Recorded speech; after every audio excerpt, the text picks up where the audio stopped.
रहमान रहीम। शुरू करता हूँ अल्लाह के नाम से जो नहायत मेहरबान और रहम करने वाला है। मैं Abid Bhatt, COO Victronics New York USA से अपने कंपनी के CEO जरगाम आबिद के साथ एक नहायत अहम और ग्लोबली पेंडेमिक के सिलसिले में जो डॉक्टर जॉन आलम साहब की इन्वेंशन है मेनोलाइट, उसका मुआहदा साइन करने जा रहे हैं। अल्लाह ताला हमें इसमें कामयाबी और ह्यूमन लाइफ को रिगार्डलेस ऑफ रिलीजन, कलर और जोग्राफियाई हदूद से सबको इससे अल्लाह ताला शिफा दे। डॉक्टर साहब ने जो अकेले इतना सफर किया है, तो उसकी जो लोग इनकी इस कावश को समझते हैं वो अप्रिशिएट करते हैं कि उन्होंने तन तनहा और जावेद चौधरी साहब 1-1-2-11 और आगे कारवां काफिला चलता रहा, कारवां में लोग मिलते रहे। ठीक है, आज हम इस कारवां में, इस सफर में अपना डॉक्टर जावेद आलम और डॉक्टर जॉन आलम और जावेद चौधरी उनके सफर में शामिल हो गए। मैं अपने कंपनी के CEO जरगाम आबिद से गुजारिश करता हूं कि वो आपसे दो बातें करें कि हम आगे बढ़े। अस्सलाम वालेकुम चौधरी साहब एंड डॉक्टर जॉन आलम, कैसे हैं आप? अल्हम्दुलिल्लाह खैरियत। आप सुनाएं जी, खैरियत है? ठीक है जी, बस खैरियत, अल्लाह का शुक्र। तो अल्हम्दुलिल्लाह आपने एक बड़ी अच्छी प्रोडक्ट बनाई है मिनरलाइट, और हम थोड़ा सा पूछना चाहते हैं डॉक्टर आलम आपके बैकग्राउंड के बारे में।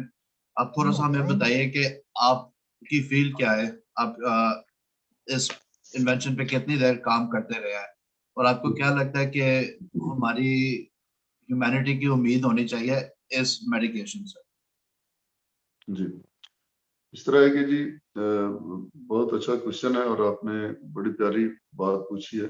मैंने 2014 में, मैं खुद मेडिकल साइंस से ताल्लुक रखता हूँ, मेडिकल साइंस फील्ड है मेरी, और मैंने 20 अद्वियात पेटेंट करवा चुका हूँ, जिसमें 2014 में मैंने ये मेनरोलाइट वर्ड सॉल्यूशन मेडिसिन इजाद की, और इसका क्लिनिकल ट्रायल्स और बाकी डॉक्यूमेंटेशन करके इस मंजिल तक मैं 2016 को पहुंचा, कंप्लीट कर चुका था मैं ये ट्रायल्स वगैरह, और 2016 को मैंने ये पेटेंट के लिए अप्लाई कर दी।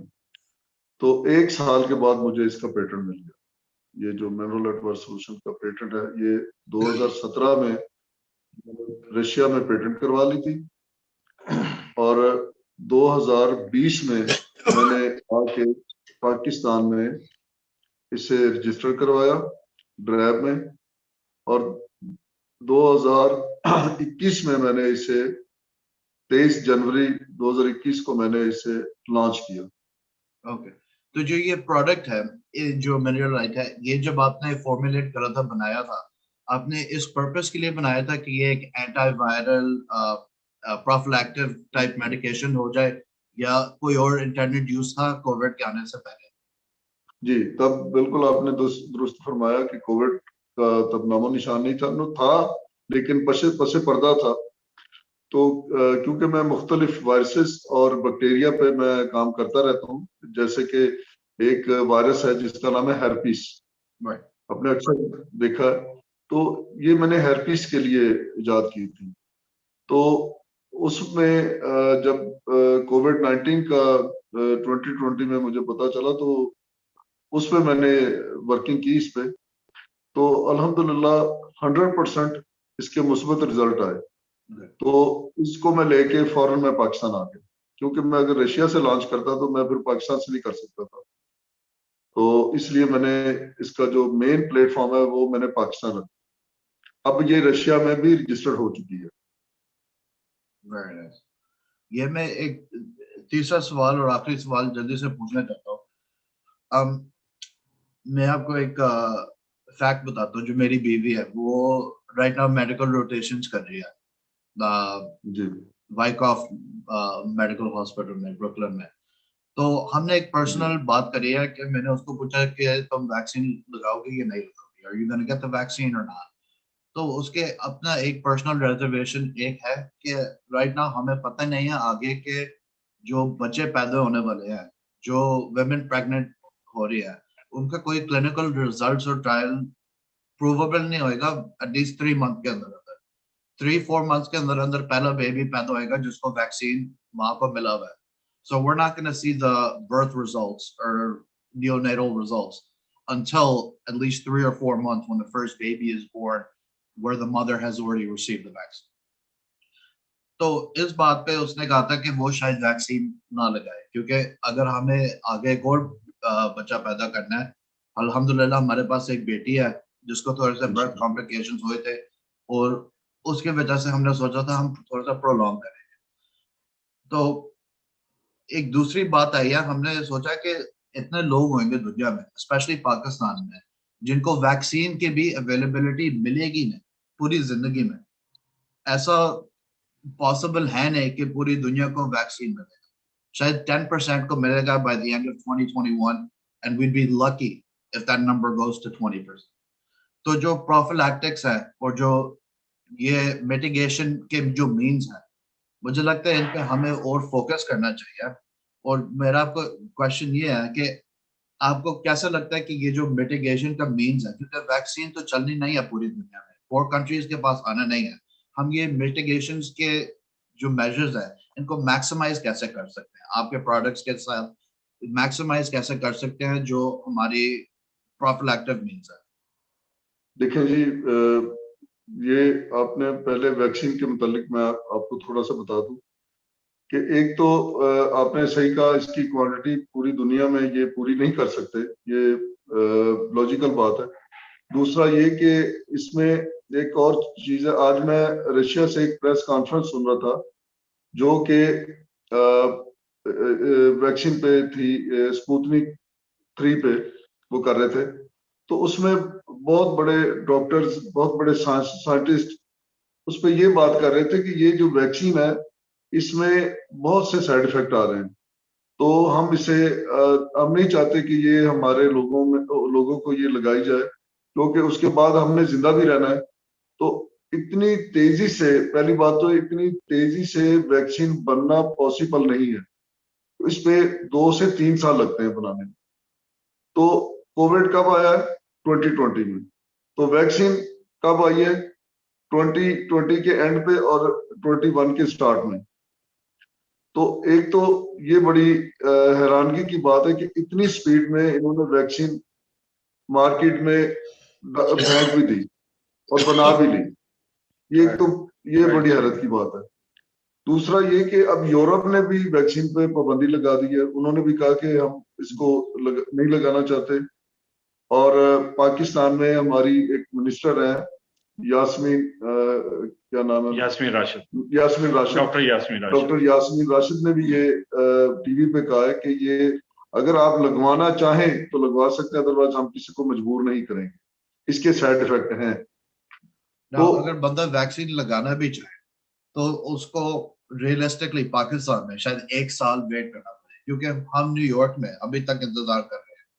तो पाकिस्तान में जब 1 साल कम से कम लगेगा वैक्सीन के लिए, मे बी लॉन्गर, हमें जो प्रोफिलैक्टिक मेजर्स हैं उन पे जितना अमल और जितना फोकस कर सकते हैं हमें करना चाहिए, और हमें सपोर्ट भी मिलना चाहिए कम्युनिटी से, पॉलिटिकल लीडर से, और जो पूरा इंफ्रास्ट्रक्चर है पाकिस्तान से, कि जो प्रोफिलैक्टिक मेजर्स हैं जब तक वैक्सीन ना आए हम उनको मैक्सिमाइज करें। पाकिस्तान में लोग, मैं थोड़ा सा अर्ज करूं, पाकिस्तान में लोग बहुत रिलक्टेंट हैं। इवन जो फ्रंट लाइन जिनका जिक्र किया गया है, डॉक्टर्स का, नर्सेज का, वो बहुत ज्यादा रिलक्टेंट हैं इसके रिजल्ट से, वो नहीं लगवाना चाह रहे और वो नहीं लगवा रहे, बहुत सारे लोग नहीं लगवा रहे हैं। वो ऑप्ट कर रहे हैं कि हम नहीं लगवाएंगे, इसलिए कि इसके अभी तक प्रॉपरली जिन लोगों पर ट्रायल्स हुए हैं उनके प्रॉपरली रिजल्ट सामने नहीं आए, और सबसे ज्यादा यही आ रहा है कि जी इसके साइड इफेक्ट्स बहुत ज्यादा हैं, इसलिए लोग बहुत ज्यादा खाइफ हैं इस इन वैक्सीन के नताइज से, इसलिए लोगों में बहुत ज्यादा खौफ है, वो नहीं लगवाना चाह रहे वैक्सीन। पाकिस्तान में एक तो वैसे बहुत कम है, दूसरा वैसे भी लोग नहीं लगवाना चाहते। और एक और चीज है, ये जो चाइना की वैक्सीन, मैं इल्जाम नहीं लगा रहा, ये जो हमने पढ़ा है, जो हमने सुना है, वो मैं बात कर रहा हूँ। ये अपने मसल्स पे बहुत बड़ा साइड इफेक्ट करती है, और बहुत से लोगों ने जिन्होंने ये वैक्सीनेशन करवाई है उनको दोबारा कोविड हो गया, ये भी फैक्ट है। तो ये सिर्फ चाइना की नहीं, ये और भी कंट्रीज ने जिसने बनाई है, उनकी वैक्सीनेशन के बाद भी कोविड हो गया, उनको दो बार हो चुका है लोगों को। तो ये जो अपनी नैनोलाइट वर्क सोल्यूशन है, इसका ये है कि एक तो आप कोरोना होने से पहले इससे कोरोना से बच सकते हैं अगर आप इसका स्प्रे करते रहें। जैसे कि एक मैं ये मिसाल देता हूँ, जैसे कि आप इसकी टैबलेट खाते हैं शुगर की या हाई ब्लड प्रेशर की, अब डेली ले लेते हैं ना, तो आप यही समझे कि ये एक ऐसी ही चीज है जैसे कि हाई ब्लड प्रेशर है या शुगर है, एक मैं मिसाल दे रहा हूँ।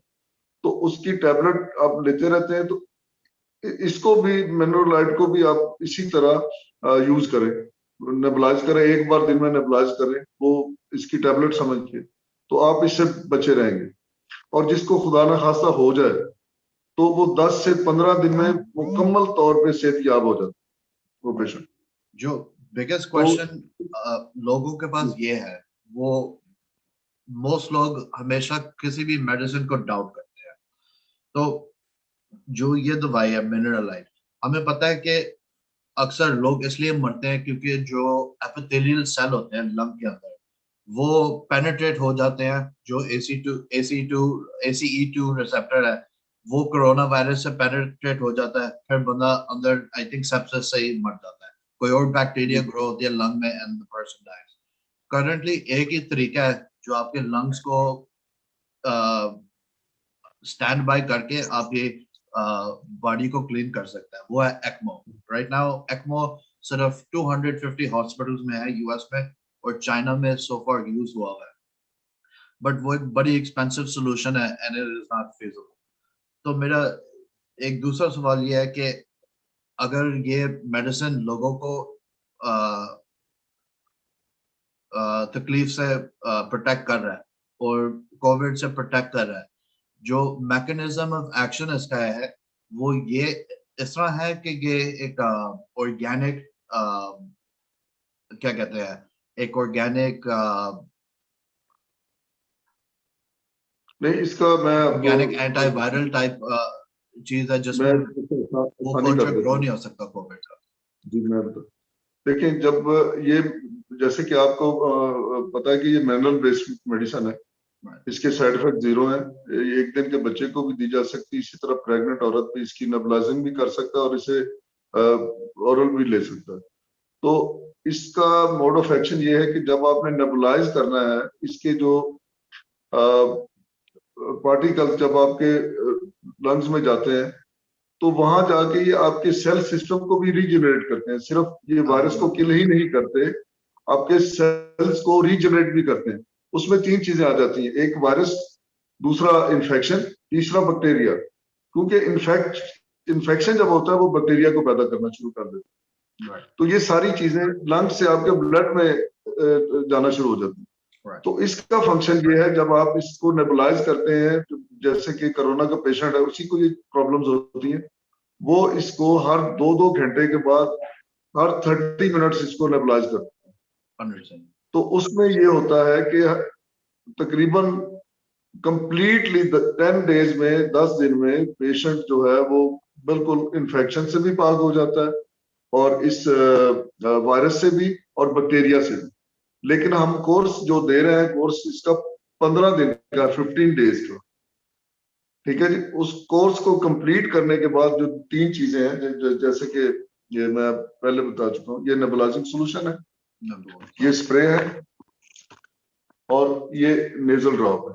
ये 3 चीजें ये अपनी, और हमने इसको 15 दिन नेबुलाइज करना है। जब ये कोर्स आपका कंप्लीट हो जाए फिर आपने आ जाना, वो जैसे मैंने बताया ब्लड प्रेशर की टैबलेट, तो इसको आपने कोरोना की टैबलेट समझ के डेली एक बार नेबुलाइज करते रहना, Right. तो आपको कोरोना आपको टच भी नहीं करेगा। Right. So it acts as an organic antiseptic almost against corona. जी, इसको चेहरे पे भी स्प्रे फेस करेंगे पे तो और ये हैंड पे 3-4 आवर्स के लिए आप प्रोटेक्ट हैं। आप जी। चेहरे पे स्प्रे कर लें, आप हैंड्स पे स्प्रे कर लें, जो आपके बॉडी पार्ट्स ओपन हैं, जब आप उस पे स्प्रे करेंगे तो वो भी एक किसी भी किस्म के वायरस के अटैक से महफूज रहेंगे। Okay, तो ये किसी भी जो बॉडी के ओपनिंग है आप स्प्रे कर सकते हैं safely without having to worry about any ill side effects. ये आप आइस में भी कर सकते हैं, Eyes में भी कर सकते हैं। Wow. जी मुंह के अंदर भी कर सकते हैं। जी। नहीं, आइस से नाजुक मुंह तो नहीं है ना, मैं ये देखिए आंखें खोल के मैं कर रहा हूँ। Yeah, completely organic है। जी, तो इसे कंप्लीटली इसी तरह एक दिन का बच्चा भी इसी तरह इसे यूज कर सकता है, यानी आप उसे भी करवा सकते हैं। और एक इसकी और बहुत बड़ी चीज मैं आपको बताना चाहूंगा कि आजकल ये इस तरह ये अपने आप को चेंज कर रहा है कि इससे हार्ट अटैक भी हो रहा है, इससे ब्रेन हेमरेज भी हो रहा है, इससे फूड पॉइजन भी हो रहा है। नमूनिया तो है ही है, तो इससे फूड पॉइजन भी होता है। तो फूड पॉइजन की सूरत में इसे सुबह और शाम अब टेबल स्पून जो है अब 3-3 4-4 टेबल स्पून आप ले सकते हैं इसके। तो जब फूड पॉइजन हो जाए तो आप इसके 5 टेबल स्पून फौरन ले लें, तो तकरीबन विदन मेरा ख्याल है 1 घंटे में कंप्लीटली इसका वो फूड पॉइजन का जो अटैक है वो नॉर्मल कर दे। क्योंकि मुख्तलिफ लोग हैं जिनको कोरोना इंटेस्टिनली भी होता है। आई थिंक 5 to 10% को इंटेस्टिनली या गैस्ट्रोइंटेस्टिनल प्रॉब्लम्स पहले नजर आती हैं, और या मेजॉरिटी प्रॉब्लम उनकी गैस्ट्रोइंटेस्टिनल होती है rather than respiratory। तो ये भी एक बड़ी चीज है कि अगर जिसको कोरोना गैस्ट्रोइंटेस्टिनली अफेक्ट हुआ है उनको भी रिलीफ मिल सकता है। जी, इससे उनको भी रिलीफ मिलता है। जी डॉक्टर साहब, बहुत और वैसे शुक्रिया भी आपका तफसील से अपना जो है ना डिटेल से सारा कुछ बताने का।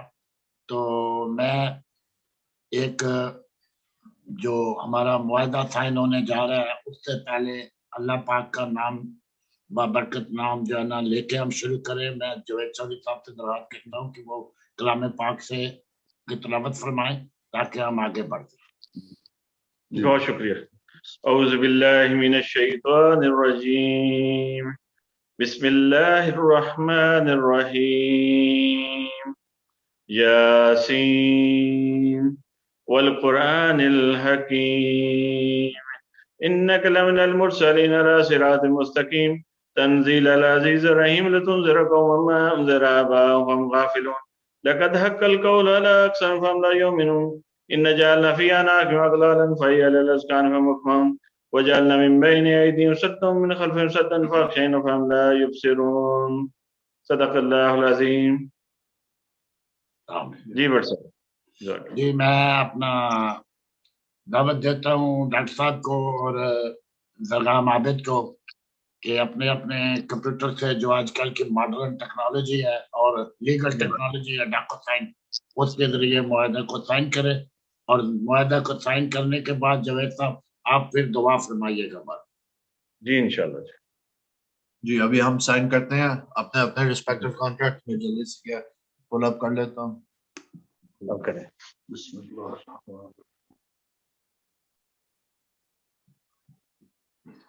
जी आगे डॉक्टर साहब, आगे आपने भेज दिया। दरगाह में आगे। यस आ गया। हाँ जी, तो इस तरह से आगे। अब दुआ फरमा दीजिए। मुबारक हो जी, बहुत बहुत मुबारक हो। मुबारक को दुआ फरमा दीजिए जी जवेद साहब। औज़ु बिल्लाहि मिनश शैतानिर रजीम, बिस्मिल्लाहिर रहमानिर रहीम, अल्लाहुम्मा सल्लि अला सय्यिदिना मौलाना मुहम्मद व अला आलि सय्यिदिना मौलाना मुहम्मद बारिक सल्लल्लाहु अलैहि वसल्लम। अल्लाह तो बड़ा रहमान है, रहीम है, करीम है, गफूर है। अल्लाह सारी दुनिया जहान की तारीफें तेरे ही वास्ते हैं। तू ही हमारा मालिक है, तू ही हमारा खालिक है। हम तेरी ही इबादत करते हैं और तुझी से मदद चाहते हैं। अल्लाह जो आज का ये एग्रीमेंट साइन किया गया है, ये इंसानियत की भलाई के लिए हमने किया है। अल्दो इसमें कारोबारी मामलात हैं, लेकिन तेरी इंसानों की भलाई इसमें शामिल है। अल्लाह तो ये जो एग्रीमेंट हमने किया है, इसमें बरकत डालना और इसमें लोगों को इससे शिफा मिले और हमें इससे जो एक जायज मुनाफा है वो मुनाफा मिले। लेकिन मेन पर्पज अल्लाह तू जानता है, दिलों के हाल जानता है कि इससे इंसानियत की फलाह है। अल्लाह तू इस पर अपनी रहमत फरमाना, करम फरमाना और इस एग्रीमेंट को और इस जो हमारे मामलात हैं इनको इन पे अपनी रहमत फरमाना और बरकत डालना ताकि ये मामलात आगे चले। अल्लाह तू अपनी रहमत हमारे साथ शामिल हाल रखी होगा। तू ही हमारा मालिक है, तू ही हमारा और खालिक है। लोगों को शिफा और लोगों कामयाब को फरमाना। इससे इस दवाई से लोगों को शिफा। अल्लाह अगर इस दवाई में नहीं भी शिफा है तो मेरे मालिक तू डाल दे इसमें शिफा। आमीन। बेशक तू ही डालने वाला है, शिफा देने वाला तू ही है। अल्लाह इस दवाई से लोगों को शिफा मिले। आमीन आमीन। अल्लाहुम्मा सल्ली अला सय्यिदना मुहम्मद व अला सय्यिदना। मुबारक हो जी डॉक्टर साहब आपको भी और मुबारक जी, आपको भी बहुत बहुत मुबारक। बहुत बहुत सर, बहुत मुबारक हो। बहुत